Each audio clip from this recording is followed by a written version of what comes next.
مجھ کو مل جائے چہکنے کے لیے شاخ میری، کون کہتا ہے کہ گلشن میں نہ صیاد رہے۔ تحریک خلافت و ترک موالات کے بعد مہاتما گاندھی کی قیادت میں غیر ملکی حکومت کے خلاف حصول آزادی کے لیے بر صغیر کی یہ دوسری بڑی تحریکوں کی تیاری تھی۔ غلاموں کے جذبات بھر کر بغاوت کے موڑ پر آن پہنچے تھے۔ ہندوستان کا ہر مرکزی شہر اس تحریک کا کیمپ قرار دیا جا چکا تھا۔ یہ نمکین ستیہ گرہ کی تحریک تھی۔ اسی سلسلہ میں گوجرانوالہ میں مولانا ظفر علی خان رحمۃ اللہ علیہ کی صدارت میں ستیہ گرہ کانفرنس منعقد ہوئی۔ ان دنوں میری عمر 18-19 سال کے آس پاس تھی۔ گو غلام دیس کے نوجوان کے لیے زندگی کا یہ سن عقل و شعور سے عاری ہوتا ہے، تاہم فرنگی حکمرانوں کے خلاف میرے جذبات اس سال بھی جوان اور بالغ ہو چکے تھے، اور انہی تمناؤں کے سہارے میں امرتسر سے پیدل گوجرانوالہ پہنچا۔ یعنی مرزا جانباز جو سید عطا اللہ شاہ بخاری رحمۃ اللہ علیہ کے ان حالات کو جنہوں نے قلم بند کیا، وہ کہتے ہیں اس وقت اگرچہ غلام ملک کے اندر انگریز کا سورج جو ہے وہ چمک رہا تھا، لیکن جب ہر طرف سے انگریز کے خلاف اور آزادی کے حصول کے لیے مسلمانان اور وطن کے رہنے والے علم بغاوت بلند کر چکے تھے، تو اس وقت پھر میرے جذبات یہ تھے کہ میں امرتسر سے پیدل گوجرانوالہ پہنچا۔ اس کانفرنس کا آخری اجلاس تھا۔ سر شام پنڈال میں خاص قسم کی ہمی چہروں پر رونق، دلوں میں مسرتوں کا طوفان موج زن تھا کہ مولانا سید عطا اللہ شاہ بخاری تقریر کے لیے آئے۔ خوبصورت قد و خال کے ساتھ سرخ و سفید چہرے پر سیاہ داڑھی، گھٹیلا جسم، بوٹا سا قد، نیم آستین والا گاڑھا کرتا، ٹخنوں سے اونچا شرعی قسم کا کھدر کا پاجامہ، سر پر گول دیوبند کی طرز کی ٹوپی، پاؤں میں دیسی ساخت کا چپل پہنے، یہ تھے سید عطا اللہ شاہ بخاری رحمۃ اللہ علیہ۔ پنڈال سے باہر کثیر ہجوم نے ان کا استقبال کیا۔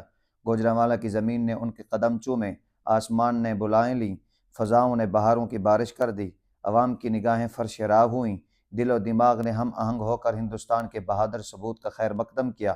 وہ جیسے جیسے اپنی قیام گاہ کے قریب پہنچتے گئے، چاند ستاروں کا ہجوم ان کی رہنمائی کرتا رہا۔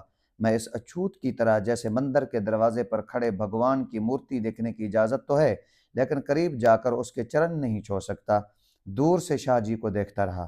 یہ تھی حضرت امیر شریعت سید عطا اللہ شاہ بخاری سے مرزا جانباز کی پہلی ملاقات۔ تو فرمانے لگے سید عطا اللہ شاہ بخاری رحمۃ اللہ علیہ مذاق کے اندر فرمانے لگے، اے ایک ہی کالا کلوٹا کتھو لے آندئی۔ عاجز، ایک بزرگ تھے عاجز، ان کو کہنے لگے کالا کلوٹا کتھو لے آئیں؟ تے اس کے بعد پھر مطلب یہ کالا سیاہ لڑکا کہاں سے لے آئے عاجز، مولوی عاجز صاحب؟ اور تو پھر مولوی عاجز صاحب نے جواب دیا شاہ جی رحمۃ اللہ علیہ کو، اے او کالا کلوڑا، کالا لڑے گا تے آپ ہی پتہ لگے گا۔ اس نے پنجابی میں پھر جواب دیا کہ جی کالا لڑے گا تو پھر تو آپ ہی پتہ چلے گا کہ کون ہے۔ خیر مسکرا پڑے۔ امرتسر ریلوے اسٹیشن کے مسافر خانے میں بیٹھے خواجہ عبد الرحیم عاجز، جن سے سید عطا اللہ شاہ بخاری نے مرزا جانباز کے بارے میں کہا کہ کالا کلوٹا لڑکا کہاں سے لے کے آیا ہے، یہ امرتسر ریلوے اسٹیشن کے مسافر خانے میں بیٹھے خواجہ عبد الرحیم عاجز حضرت امیر شریعت رحمۃ اللہ علیہ کے درمیان میرے متعلق یہ مختصر سی گفتگو ہوئی۔ مولانا عبد الرحمن ٹکوروی کا سالانہ اجتماع تھا۔ یہ حضرات اس میں شمولیت کے لیے نکودر ضلع جلندھر جا رہے تھے۔ یہ دوسرا موقع تھا کہ میں حضرت امیر شریعت رحمۃ اللہ علیہ کو قریب سے دیکھنے کا موقع ملا۔ اس سفر میں مولانا حبیب الرحمن لدھیانوی صاحب سے بھی ملنے کا موقع ملا۔ 4 دن کی یہ ہمراہی زندگی بھر کا ساتھ بن گئی۔ اخلاص و محبت کا پیکر، زندہ دلی کا مجسمہ، مسکراہٹوں کا انبار، انجمن ہزار داستان۔ جب وہ حلقہ احباب میں رونق افروز ہوا تو میرے مستقبل کی ساری کائنات اس کے تابع ہو کر رہ گئی۔ اس طرح دنوں سے ہفتے، مہینے، سال گزرنے لگے، پھر جفائیں بھی گواہ ہیں کہ وفاؤں میں کبھی درار نہیں آئیں۔ ان راستوں میں پھول اور کانٹے ایک ساتھ ملے، اندھیرے اجالوں سے بھی گزر ہوا تو ایک دوسرے کا ہاتھ تک نہیں چھوٹا۔ جیل اور ریل کے طویل سفر مشترک اثاثہ حیات بنے رہے۔ مقاصد کی ہم آہنگی نے ان واقعات پر سے 30 سال گزار دیے۔ اس وادی پرخار سے جب پہل میرا گزر ہوا تو بچپنا جوانی کی ابتدائی سرحدوں پر چھوڑ کر جا چکا تھا، اور اگست 1961 میں حضرت امیر شریعت رحمۃ اللہ علیہ جب اس جہان سے رخصت ہوئے تو میرا قدم بڑھاپے کی دہلیز پر تھا۔ آئے ہائے ہائے، حالات کی ایک لمبی لکیر گزار کر جب رہنما کے بغیر مقاصد حیات کی راہوں سے گزرنا پڑا تو اس بازار میں میرا قلم میرے ساتھ تھا۔ یہ ستمبر 1961 کا عیسوی کا ذکر ہے کہ حضرت امیر شریعت رحمۃ اللہ علیہ کی سوانح حیات تاریخ کے دامن میں محفوظ کرنے کی سعی کی۔ یہ دستاویز مکمل کرنے میں 8 سال بیت گئے۔ 8 سال بیت گئے سید عطا اللہ شاہ بخاری رحمۃ اللہ علیہ کے حالات و واقعات کو قلم بند کرنے میں۔ تلاش و تجسس حقائق و واقعات میں کن لوگوں سے راہ و رسم بڑھانے پڑے، یہ کہانی اس قدر طویل ہے کہ اس کے لیے پھر ایک کہانی کی ضرورت ہے۔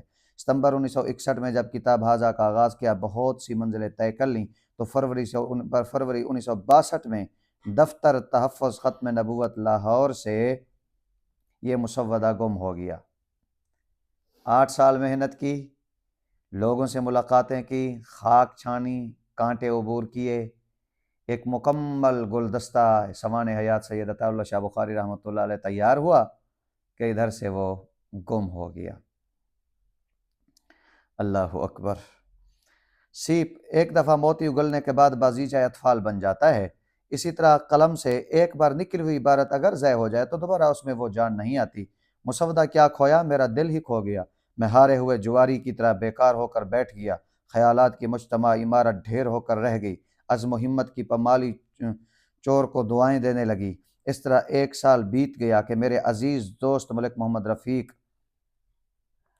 جب روزنامہ پاکستان لاہور کی ذمہ داریوں سے سبکدوش ہوئے تو انہوں نے اپنے پرانے دھندے کو ازسر نو شروع کرنے کا خیال آیا، اور انہوں نے مجھے ہی حضرت امیر شریعت رحمۃ اللہ علیہ کی سوانح حیات مرتب کرنے کی دعوت دی، جسے میں نے بغیر کسی کاروباری معاہدے کے قبول کر لیا، کیونکہ وہ تو سید عطا اللہ شاہ بخاری سے عشق تھا۔ گری ہوئی عمارت کی نیو پھر سے اٹھانی پڑی اور میں تاریخ کے اوراق کھنگالنے میں مصروف ہو گیا۔